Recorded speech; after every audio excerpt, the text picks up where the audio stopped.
जय जोहार, नमस्कार। छत्तीसगढ़िया चैनल देख रहे हैं आप। छत्तीसगढ़ की तमाम सभी बड़ी महत्वपूर्ण काम की खबरों की शुरुआत करते हैं आज की पहली बड़ी खबर के साथ। भारत का पहला राष्ट्रीय विधायक सम्मेलन मुंबई में शुरू हो गया है। इस 3 दिनों के सम्मेलन में छत्तीसगढ़ की ओर से विधानसभा अध्यक्ष डॉक्टर चरणदास महंत भाग ले रहे हैं। नए भारत के विकास की परिकल्पना को राजनीति के माध्यम से सफल बनाने के उद्देश्य से इस सम्मेलन का आयोजन किया गया है। पहले दिन देश के सभी राज्यों के विधानसभा अध्यक्षों को उद्देश्य से अवगत कराया गया। इस मौके पर छत्तीसगढ़ के विधानसभा अध्यक्ष ने देश के सभी विधानसभा अध्यक्षों का आह्वान किया कि वे एक मंच पर आकर देश के विकास के लिए अग्रसर हों।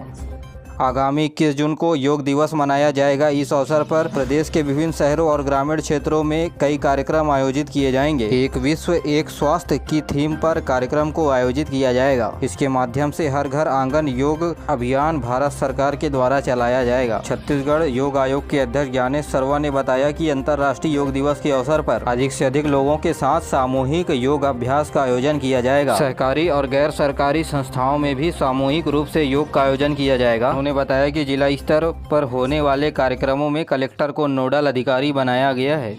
प्रदेश में नशा मुक्ति के लिए बड़े पैमाने पर जन जागरूकता अभियान चलाया जाएगा। इस अभियान को सफल बनाने के लिए नशा मुक्ति के क्षेत्र में काम करने वाले नशा मुक्ति संस्थाओं से सलाह ली जाएगी तथा सहकारी और गैर सरकारी सामाजिक संगठन NGO के माध्यम से भी सहयोग लिया जाएगा। इस संबंध में मुख्यमंत्री भूपेश बघेल ने प्रदेश के मुख्य सचिव को आवश्यक दिशा निर्देश दिए हैं। मुख्यमंत्री ने समाज कल्याण विभाग को 1 महीने तक विशेष रूप से नशा के खिलाफ जन जागरूकता अभियान चलाने के लिए दिशा निर्देश एवं रोड मैप तैयार करने के लिए कहा है। उन्होंने कहा कि नशा ऐसी सामाजिक बुराई है जिससे मनुष्य का अनमोल जीवन गंभीर बीमारियों की चपेट पर आकर बर्बाद हो जाता है। उन्होंने कहा कि नशे के लिए लोगों के द्वारा विभिन्न प्रकार के मादक पदार्थों का सेवन किया जाता है जिससे अकाल मृत्यु का खतरा बढ़ जाता है। मुख्यमंत्री ने कहा कि राज्य सरकार भी इसे रोकने के लिए भरसक प्रयास कर रही है, लेकिन इसे सफल बनाने के लिए आम लोगों को जोड़ना आवश्यक है। एक भारत और श्रेष्ठ भारत योजना के तहत छत्तीसगढ़ और नागालैंड के बीच युवा संगम कार्यक्रम का आयोजन किया जा रहा है। कार्यक्रम के तहत नागालैंड का दल आज रायपुर पहुंचा। इस दल में 42 छात्र और 4 प्राध्यापक शामिल हैं। इस दल के स्वागत के लिए NIT रायपुर में कार्यक्रम का आयोजन किया गया। इस मौके पर उपस्थित रायपुर के संभाग आयुक्त डॉक्टर संजय अलंग आमंत्रित विद्यार्थियों को छत्तीसगढ़ के इतिहास के बारे में जानकारी दी। उन्होंने छत्तीसगढ़ को संबोधित करते हुए छत्तीसगढ़ों के को भी बताया। युवा संगम का उद्देश्य है कि दोनों प्रदेशों के युवा एक दूसरे के साथ आपस में मिलकर एक दूसरे राज्यों की गतिविधियों, संस्कृति और सभ्यता को आपस में समझ सके। 5 दिनों के भ्रमण के लिए आए हुए नागालैंड के विद्यार्थी छत्तीसगढ़ के विभिन्न ऐतिहासिक स्थलों में जाकर विविधताओं और विशेषताओं के बारे में समझेंगे। प्रदेश में अनुसूचित जाति अनुसूचित जनजाति विकास विभाग के द्वारा संचालित प्रयास आवासीय विद्यालयों के विद्यार्थियों ने चिकित्सा संबंधी राष्ट्रीय प्रवेश परीक्षा नीट को क्वालिफाई कर शानदार प्रदर्शन किया है। इस बार नीट परीक्षा में शामिल प्रयास आवासीय विद्यालय के 572 छात्रों में से 210 विद्यार्थियों ने क्वालिफाई किया है। इसमें से 12 विद्यार्थियों को स्नातक पाठ्यक्रम MBBS में प्रवेश मिलने की संभावनाएं हैं। इसी तरह प्री इंजीनियरिंग बैच में ड्रॉपर बैच के 86 में से 27 छात्रों को MBBS में प्रवेश मिलने से संभावनाएं बढ़ गई हैं। मुख्यमंत्री भूपेश बघेल और आदिम जाति कल्याण विभाग के मंत्री डॉक्टर प्रेमसाय सिंह टेकाम ने छात्रों को शुभकामनाएं दी है। ग्रामीण क्षेत्र में स्थापित प्रदेश का पहला मिलेट्स कैफे जगदलपुर के कोड़ीनार गांव में शुरू हो गया है। कोड़ीनार के औद्योगिक क्षेत्र में संचालित इस मिलेट कैफे में कोदो कुटकी और रागी से तैयार उत्पादों की बिक्री की जाएगी। इस कैफे का उद्घाटन करते समय विधायक ने कहा कि कोदो कुटकी और रागी की लोकप्रियता निश्चित रूप से और बढ़ेगी। और अब पेश है मौसम का हाल। प्रदेश में मानसून आने के लिए अनुकूल परिस्थितियां बनी हुई है। मौसम विभाग के अनुसार एक द्रोणिका बंगाल की खाड़ी से ऊपर छत्तीसगढ़ से लेकर विदर्भ तक बनी हुई है, जिसके चलते अगले 24 घंटे के दौरान प्रदेश के 1-2 स्थानों पर हल्की बारिश होने के साथ साथ बारिश अलावा गरज चमक के साथ छींटे पड़ने की भी संभावनाएं हैं। इस दौरान प्रदेश के तापमान में मामूली वृद्धि होने के भी आसार हैं। मौसम वैज्ञानिकों ने मध्य छत्तीसगढ़ में लू चलने की भी संभावनाएं जताई है। छत्तीसगढ़ व्यावसायिक परीक्षा मंडल के द्वारा प्री B.Ed प्री DLED की परीक्षा 17 जून को 2 पालियों में ली जाएगी। इसी दिन सहायक पशु क्षेत्र अधिकारी के पदों पर भर्ती परीक्षा का भी आयोजन किया जाएगा। इसके लिए प्रवेश पत्र व्यावसायिक परीक्षा मंडल के वेबसाइट पर डाउनलोड किया जा सकता है। छत्तीसगढ़ में पहली बार होगा कैंसर सम्मेलन।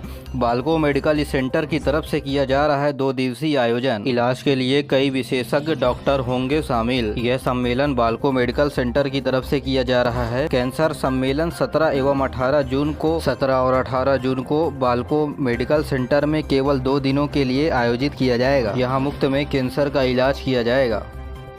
छत्तीसगढ़ में सरकारी विभाग की ओर से एक बार फिर हैरान कर देने वाली खबर सामने आई है। खबर है 6 लाख दीजिए तो वन रक्षक में होगी सीधी भर्ती। आपने तो अब तक कई लोगों से सुना होगा कि सरकारी नौकरी लगाने के लिए सिटिंग जरूरी होती है। ऐसा ही खेल छत्तीसगढ़ की राजधानी रायपुर में चल रहा है। यहाँ जॉब कंसल्टेंसी का दावा किया जा रहा है कि 6 लाख रुपए दीजिए और सीधी भर्ती पाइए। दावा तो यहाँ तक किया जा रहा है कि सिटिंग हर विभाग में है। सिटिंग से पहले 1.5 लाख रुपए एडवांस लगेंगे और बाकी पैसे लिस्ट में नाम आने के बाद। यह जॉब कंसल्टेंसी कहीं नहीं बल्कि तेलीबांधा थाने से चंद कदमों दूर शुभम कारपोरेट के 5वें फ्लोर ऑफिस नंबर 506 में संचालित हो रही है। इसका नाम मंगलम सर्विसेज बताया जा रहा है। वो बता दें कि इसका खुलासा करने के लिए इस जगह पर lalluram.com की टीम पहुंची, जहां दावा किया जा रहा था कि वन विभाग के अधिकारियों से उनकी सेटिंग है। इन बातचीतों से संबंधित आपको वीडियो देखना है तो लिंक नीचे डिस्क्रिप्शन में दिया गया है। समागम 2023 में श्री मुख्यमंत्री भूपेश बघेल ने बड़ी सौगात देते हुए राज्य के सभी नगरीय निकायों के विकास कार्य हेतु लगभग 1000 करोड़ रुपए देने की घोषणा की, जिसमें 100 करोड़ रुपए रायपुर नगर निगम को, 50 करोड़ रुपए बिलासपुर नगर निगम, 25 करोड़ रुपए दुर्ग नगर निगम, साथ ही 20-20 करोड़ भिलाई, चरौदा, अंबिकापुर, जगदलपुर नगर निगम को दिए गए। इसके अलावा बिरगांव, धमतरी, चिरमिरी को 10-10 करोड़ रुपए, रिसाली, राजनांदगांव, रायगढ़, कोरबा को 15-15 करोड़ रुपए तथा प्रदेश के सभी नगर पालिकाओं को 5-5 करोड़ तथा नगर पंचायतों को 3-3 करोड़ रुपए दिए जाएंगे। रायपुर एवं भिलाई में सॉफ्टवेयर एवं हार्डवेयर सुविधा सहित BPO खोलने की घोषणा। के अलावा भिलाई में 20 करोड़ की लागत से विश्व स्तरीय सेंट्रल लाइब्रेरी कम रीडिंग जोन बनाया जाएगा। सुरक्षा व्यवस्था हेतु शहर में मार्केट एरिया पर लगेंगे CCTV कैमरे। नगर निगम के द्वारा व्यापारियों के ऊपर सामान बेचने पर लगाया जाने वाला चुंगी कर को भी 25 रुपए से बढ़ाकर 35 रुपए कर दिया गया है, जिससे नगर निगम के आय में वृद्धि होगी। आज मंत्री डॉक्टर प्रेमसाय सिंह टेकाम शैक्षणिक मंडई और मुख्यमंत्री गौरव शिक्षा अलंकार पुरस्कार समारोह में होंगे शामिल। आपको बता दें कि इस मंडई का आयोजन वाड्रफ नगर के Swami Atmanand English medium school में किया जा रहा है। शक्ति गारमेंट दंतेवाड़ा की तर्ज पर मुख्यमंत्री भूपेश बघेल ने शहरी महिला आजीविका केंद्र हेतु 7.5 करोड़ रुपए देने की घोषणा की है। प्रदेश के महिलाओं को यहां जीवन यापन करने के लिए काम सिखाया जाएगा। इसके लिए रायपुर में 1000 सीट, भिलाई में 500 सीट तथा बिलासपुर में 750 सीट महिलाओं के लिए आजीविका केंद्र में मौजूद रहेंगे।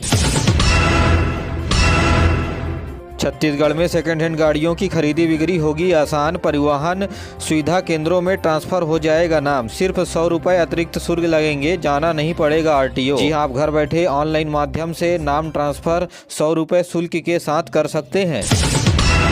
राज्य के सभी राजमार्ग में ई-डिटेक्शन सिस्टम शुरू किया जा रहा है। इसके चलते बिना फिटनेस और बिना टैक्स वाले गाड़ियों का टोल प्लाजा से आवागमन पर चालान ऑटोमेटिक कट जाएगा और चालान कटने के बाद गाड़ी चालक के ऊपर कार्रवाई भी किया जाएगा। इस नियम को देखते हुए अब सभी वाहन संचालकों को सभी प्रकार के दस्तावेज तैयार रखना होगा। छत्तीसगढ़ परिवहन विभाग ने ऐसे गाड़ियों का पता लगाने के लिए NIA उड़ीसा के सहयोग से ई-डिटेक्शन सिस्टम पोर्टल को विकसित किया है, जिसका उद्देश्य आने जाने वाले राष्ट्रीय राजमार्ग में गाड़ियों की जानकारी को इकट्ठा करना है। पहले चरण में टोल नाका को ई-डिटेक्शन सिस्टम से जोड़ा गया है। बाद में खनन और औद्योगिक क्षेत्रों में NPR कैमरे के माध्यम से वाहन में लदे माल और गाड़ी के बारे में जानकारी लिया जाएगा।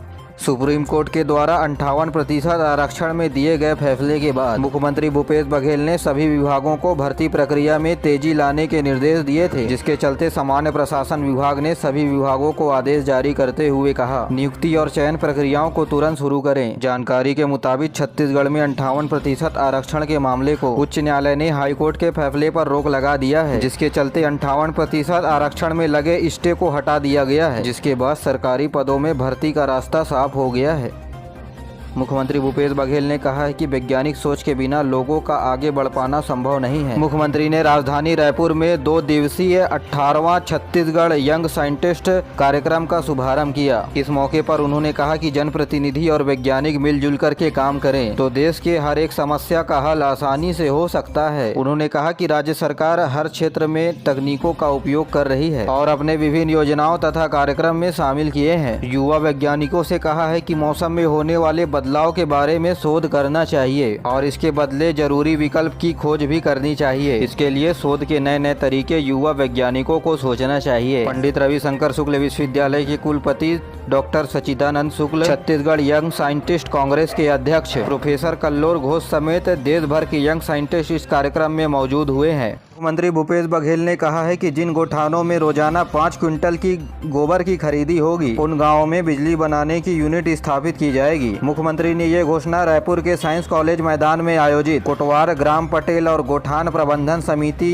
के आभार कार्यक्रम में कहा। इस दौरान वे गोठान समिति के अध्यक्षों और अर्धशासकीय सदस्यों को 1,56,00,000 रुपए का मानदेय ऑनलाइन स्वीकृत किया। उन्होंने कहा कि प्रत्येक गोठान के प्रबंधन के लिए 13 सदस्य नियुक्त किए गए हैं। साथ ही गोठान के अध्यक्षों को 750 रुपए और अशासकीय सदस्यों को 500 रुपए की राशि प्रति माह प्रदान किया जाएगा। मुख्यमंत्री ने प्रत्येक समितियों में ग्राम पटेलों को स्थान देने के आदेश दिए हैं। कार्यक्रम में मुख्यमंत्री ने गोबर विक्रेताओं को 9,80,00,000 रुपए की राशि ऑनलाइन जारी की।